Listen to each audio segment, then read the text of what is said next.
of this video, you will know the difference between adjectives ending in ed and ing, when and how to use them. Use adjectives ending in ed to talk about how you or other people feel. For example, I'm tired. I'm interested. I'm excited. I'm bored. Use adjectives ending in ing to talk about things. It's tiring. That's interesting.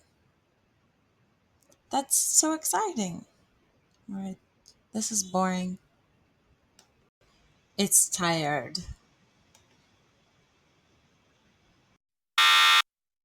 But they mean I'm tired. Or it's tiring.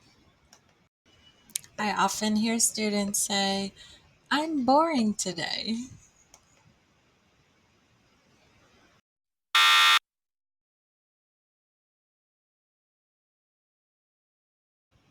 I hope this video isn't boring.